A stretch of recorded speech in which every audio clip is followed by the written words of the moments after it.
സിബി, ഇവിടെ കേന്ദ്ര ആഭ്യന്തര മന്ത്രാലയം നൽകിയിരിക്കുന്ന നിർദ്ദേശമാണ്. അത് നിർബന്ധമായും നടപ്പിലാക്കണമെന്നില്ല. അതൊരു ഉത്തരവിന്റെ രൂപത്തിലേക്ക് വന്നിട്ടില്ല. അതുകൊണ്ട് സ്വാഭാവികമായിട്ടും സംസ്ഥാന സർക്കാരിന് തീരുമാനമെടുക്കാം. കോൺഗ്രസിന്റെ നിലപാട് ദേശീയ തലത്തിൽ വന്ദേമാതരം മുഴുവനായിട്ട് ആലപിക്കേണ്ട എന്ന് തന്നെയാണ്.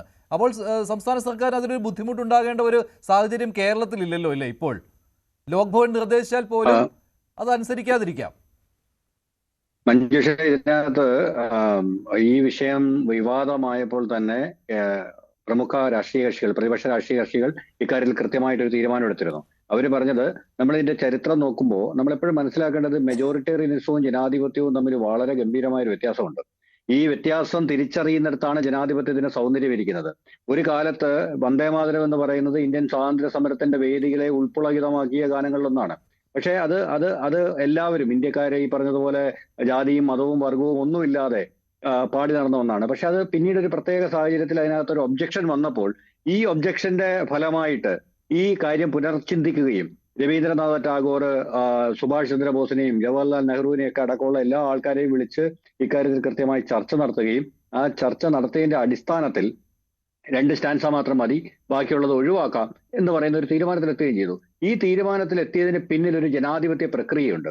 അതായത് ജനാധിപത്യം എന്ന് പറയുന്ന എല്ലാ മനുഷ്യരുടെയും ഫീലിങ്സ് ഉൾക്കൊള്ളുന്ന, എല്ലാ മനുഷ്യരുടെയും വൈകാരികതയെ മനസ്സിലാക്കുന്ന, എല്ലാവരോടും പോസിറ്റീവായിട്ട് റെസ്പോണ്ട് ചെയ്യുന്ന ഒരു സംവിധാനം തന്നെയാണ്. അല്ലാതെ ഭൂരിപക്ഷത്തിന്റെ ഇഷ്ടത്തിനനുസരിച്ച് അവർക്ക് തോന്നുന്നത് പോലെ ഒരു കാര്യങ്ങൾ നടപ്പിലാക്കുന്ന സംവിധാനമല്ല.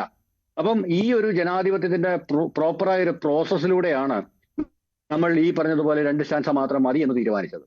അപ്പം നേരത്തെ അതിനകത്തൊരു ചരിത്രം കൂടെ ഞാൻ പറഞ്ഞുതരാം.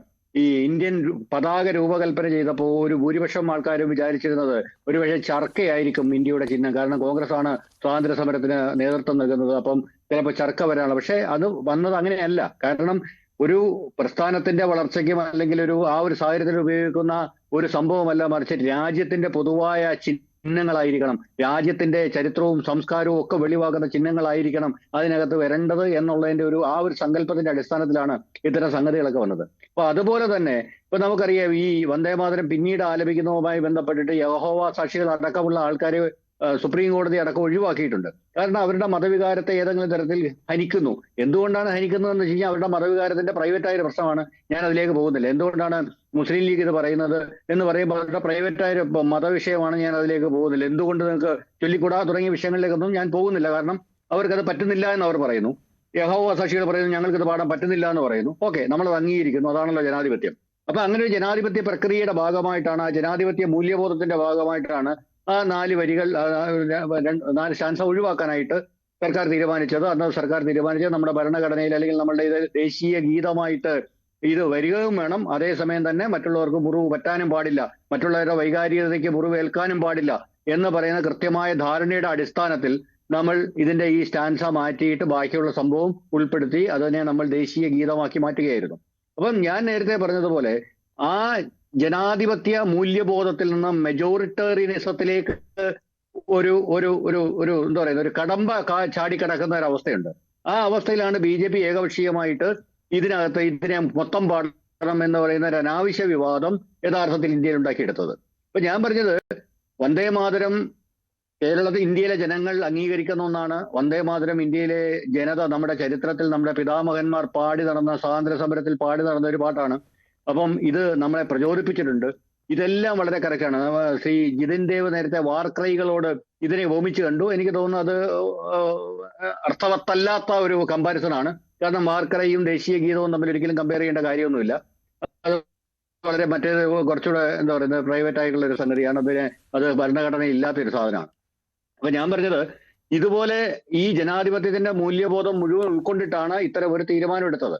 അപ്പൊ ആ തീരുമാനത്തെ അംഗീകരിക്കാനും മനസ്സിലാക്കാനുമുള്ള മാനസികാവസ്ഥ കൃത്യമായിട്ട് നമ്മളുടെ ഭരണകർത്താക്കൾക്ക് ഈ കാലം അത്രയും ഉണ്ടായിരുന്നു. പക്ഷെ BJPയെ സംബന്ധിച്ചിടത്തോളം പലപ്പോഴും അനാവശ്യ വിവാദങ്ങൾ വഴി തുറന്ന് വിടുക എന്ന് പറയുന്നത് ആ രാഷ്ട്രീയ പാർട്ടിയുടെ ഭരണത്തിലിരിക്കുമ്പോഴുള്ള ശീലമായതുകൊണ്ടും ഇത്തരമുള്ള വിഷയങ്ങൾ, പ്രധാനപ്പെട്ട വിഷയങ്ങളെ മൂടിവെക്കാൻ വേണ്ടി പുറത്തിറക്കുന്ന സംവിധാനം ഉണ്ടായതുകൊണ്ടും, നേരത്തെ ശ്രീ ഷക്കീർ പറഞ്ഞതുപോലെ ബീഹാർ ഇലക്ഷൻ വന്നപ്പോൾ മൊത്തത്തിൽ ഒരു പുതിയ വർഗീയ ധ്രുവീകരണം ഉണ്ടാക്കിയെടുക്കുന്നതിന്റെ ആവശ്യകത മൂലം ഇതുപോലെ ഈ ഒരു വിവാദം ഉണ്ടാക്കിയെടുത്തതാണ് എന്ന് ഭൂരിപക്ഷം പേര് കരുതുന്നതിനാലും ഹിന്ദു ദേവതകളുടെ നാമങ്ങൾ ഉള്ളതിനാൽ ആ സ്റ്റാൻസ ഒഴിവാക്കുകയായിരുന്നു. അത് അങ്ങനെയായിരുന്നുവല്ലോ, അന്ന് അങ്ങനെയായിരുന്നു.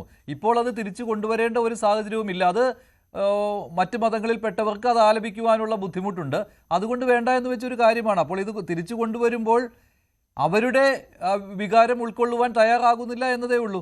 150-ാം വാർഷിക ആഘോഷത്തിന്റെ ഭാഗമായി എന്നുള്ളൊരു നറേറ്റീവ് അതിനകത്ത് വന്നു എന്നേ ഉള്ളൂ. ജിതിൻ, മഞ്ജുഷേ, ഇതിനകത്ത് ശ്രീ CBI ഞാൻ മനസ്സിലാക്കുന്ന അദ്ദേഹം ഒരു കോൺഗ്രസ് സഹയാത്രികനാണ്. അദ്ദേഹം ഒരു വാചകം റിപ്പീറ്റ് ചെയ്ത് പറയുന്നത് പ്രത്യേക സാഹചര്യം. ഈ പ്രത്യേക സാഹചര്യം എന്ന് പറയുന്നത് കോൺഗ്രസ് പാർട്ടിയുടെ ദയനീയതയാണ് എന്നുള്ളതാണ് എനിക്ക് മനസ്സിലാക്കാൻ സാധിക്കുന്നത്. ഈ ചർച്ച കാണുന്ന പൊതുസമൂഹത്തിന് മനസ്സിലാക്കാൻ സാധിക്കുന്നത്. നോക്കൂ, ഈ വന്ദേമാതരം ആലപിച്ചു തുടങ്ങിയത് ഞങ്ങളല്ല. കുറച്ചു കാലങ്ങൾക്ക് മുമ്പ് ശ്രീ VD സതീശന്റെ സത്യപ്രതിജ്ഞാ ദിവസം BRM ഷഫീർ, കോൺഗ്രസിന്റെ നേതാവ്, അദ്ദേഹം ഒരു മുസ്ലിം മതവിശ്വാസിയാണ്. അദ്ദേഹം ഒരു പോസ്റ്റ് ഇട്ടിട്ടുണ്ട്, വന്ദേമാതരം ഞങ്ങൾക്ക് അവകാശപ്പെട്ടതാണ്, മുഴുവനും ചൊല്ലും എന്നുള്ളത്. BRM ഷഫീർ കോൺഗ്രസിന്റെ ചുമതല വഹിക്കുന്ന ആളാണ്. അപ്പൊ അതിനെയൊക്കെ സ്വാഗതം ചെയ്ത പാർട്ടിയാണ് BJP. നോക്കൂ, ഇതിനകത്ത് 150-ാം വാർഷികത്തോടനുബന്ധിച്ച് ഈ മൊത്തം 6 സ്റ്റാൻസയും ആലപിക്കണം. ഇത് കാലങ്ങളായിട്ടുള്ള ദേശഭക്തരുടെ ആഗ്രഹമാണ്, ആവശ്യമാണ്. അത് ചെയ്തുകൊണ്ടിരുന്നതാണ്. കോൺഗ്രസ് പാർട്ടി തുടങ്ങി വെച്ചതാണ്. കോൺഗ്രസ് പാർട്ടിക്ക് പിന്നീടുള്ള കാലങ്ങളിൽ പലതും ഉപേക്ഷിക്കേണ്ടി വന്നു. ധാരാളം ഉദാഹരണങ്ങൾ നമുക്ക് പറയാൻ പറ്റും. അതിനകത്ത് ഏറ്റവും പ്രധാനപ്പെട്ട ഘടകം ഈ മുസ്ലിം ലീഗ് എന്ന് പറയുന്ന പാർട്ടി ഘടകകക്ഷി അവർക്കൊപ്പം ചേർന്നപ്പോൾ പലതിനോട് അവർ കോംപ്രമൈസ് ചെയ്യുകയാണ്. അവരുടെ ഉള്ളിൽ കരഞ്ഞുകൊണ്ട് കോംപ്രമൈസ് ചെയ്യാണ്. ഞാനത് മനസ്സിലാക്കുന്നു. അപ്പോ ചില കാര്യങ്ങൾ തിരുത്തേണ്ടുന്നത് കാലഘട്ടത്തിന്റെ ആവശ്യമാണ്. ആർട്ടിക്കിൾ 370 കാലഘട്ടത്തിന്റെ ആവശ്യമായിരുന്നില്ല തിരുത്തേണ്ടിയിരുന്നത്. എന്തെല്ലാം കാര്യങ്ങൾ ഈ ഗവൺമെന്റ് വന്നതിന് ശേഷം എത്രയോ നിയമങ്ങൾ നമുക്ക് പോലും അറിയാൻ സാധിക്കാത്ത, നമ്മൾ പോലും പരിഹസിച്ചിരിക്കുന്ന എത്രയോ നിയമങ്ങൾ മാറ്റി എഴുതപ്പെട്ടിട്ടുണ്ട്. അപ്പൊ ഇതൊക്കെ എന്ന് പറഞ്ഞു കഴിഞ്ഞാൽ നമ്മുടെ സംസ്കാരത്തിനും നമ്മുടെ രാജ്യത്തെ ഒരു അമ്മയായി കണ്ടുകൊണ്ട് ഈ രാജ്യത്ത് വസിക്കുന്ന മുഴുവൻ ജനവിഭാഗങ്ങളെയും, ഷാക്കിറിനെയും CBI ഉൾപ്പെടെയുള്ള മുഴുവൻ ജനവിഭാഗങ്ങളും ഒരു അമ്മയുടെ മക്കളായി കണ്ടുകൊണ്ട് മുന്നോട്ട് പോകുന്ന ഒരു സംസ്കാരത്തിൽ ജീവിക്കാനാണ്. സംസ്കാരത്തിൽ ജീവിക്കുന്നവരാണ് നമ്മളെല്ലാവരും. അതിന്റെ ഭാഗമായിട്ടുണ്ടായിരുന്ന ചിഹ്നങ്ങൾ, അതിന്റെ ഭാഗമായിട്ടുണ്ടായിരുന്ന ഗീതങ്ങൾ, അതെല്ലാം തിരിച്ചു കൊണ്ടുവരേണ്ടുന്നത് കാലഘട്ടത്തിന്റെ ആവശ്യമായപ്പോൾ തിരിച്ചു കൊണ്ടുവരാൻ സധൈര്യം മുന്നോട്ട് വരുന്ന ഒരു പാർട്ടിയെ, ഒരു സർക്കാരിനെ അഭിനന്ദിക്കുകയാണ് ചെയ്യേണ്ടുന്നത്.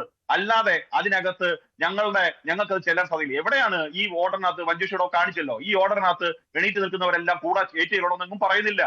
ഇതിനകത്ത് എവിടെയെങ്കിലും ഇവരെ നിർബന്ധിക്കുന്നുണ്ടോ? ഇത് വേണമെങ്കിൽ നിങ്ങൾ ചെല്ലണം എന്നുള്ളത് ഒരു ഗൈഡ് ലൈൻ മാത്രമാണ്, നിങ്ങൾക്ക് പാലിക്കാം. ഗവർണർ പങ്കെടുക്കുന്ന ഒരു പരിപാടി, അദ്ദേഹമാണ് ആ പരിപാടിയുടെ മുഖ്യ കാര്യസ്ഥൻ. അദ്ദേഹമാണ് ആ നയപ്രഖ്യാപന പ്രസംഗം, തന്റെ സർക്കാരിന്റെ പദ്ധതികൾ അവതരിപ്പിക്കാനായിട്ട് വന്നത് അദ്ദേഹമാണ്. അദ്ദേഹം അത് ചൊല്ലണമെന്ന് ആഗ്രഹിക്കുന്നു.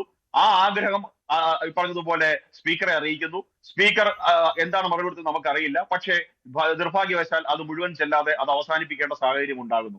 അതൊക്കെ പരിശോധിക്കപ്പെടേണ്ടതാണ്. അതിനകത്തൊന്നും BJP അഭിപ്രായം പറയാൻ ആഗ്രഹിക്കുന്നില്ല. പക്ഷേ നിങ്ങൾ ഇങ്ങനെ മുട്ടിലിഴയുന്നത് ജനം കാണുകയാണ്. കോൺഗ്രസ് പ്രതിനിധികളോട് എനിക്ക് പറയാനുള്ളത്, നിങ്ങൾ ഇങ്ങനെ മുട്ടിലിഴയാണ്. മറ്റൊരാൾ പറയുന്നത് കേട്ടു ഇന്ന്, ആരാണ്? മുഹമ്മദ് റിയാസും അദ്ദേഹത്തിന്റെ മറ്റേ പിണറായി വിജയനും, അദ്ദേഹത്തിന്റെ നേതാവ്, അദ്ദേഹത്തിന്റെ അമ്മായിപ്പൻ പിണറായി വിജയൻ പറയുന്നത് കേട്ടു, വന്ദേമാതരം ആലപിക്കുമ്പോൾ എണീറ്റ് നിൽക്കണ്ടാവുന്നു. അത് എവിടെയാ പറയുന്നത്? അത് സർക്കാർ നിർദ്ദേശമുണ്ടെന്ന്. അങ്ങനെയെങ്കിലും നിർദ്ദേശം മഞ്ജുഷ കണ്ടോ? ഞാൻ ആ മുഴുവൻ ഓർഡർ വായിച്ചു നോക്കി. ഞാൻ അവിടെ എങ്ങും ഞാൻ നിർദ്ദേശം കണ്ടില്ല. നിൽക്കണമെന്ന് നിർബന്ധമായി പറയുന്നില്ല. അത് ഇതിനകത്ത് ഒന്നും നിർബന്ധമായിട്ട് പറയുന്നില്ല കേട്ടോ. ഇത് ഡയറക്ഷൻസ് മാത്രമാണ്, നിർദ്ദേശങ്ങൾ മാത്രമാണ് നൽകിയിട്ടുള്ളത്. നിർബന്ധമല്ല. കൂടുതൽ വാർത്തകൾക്ക് News 18 Keralam YouTube channel subscribe ചെയ്യുക.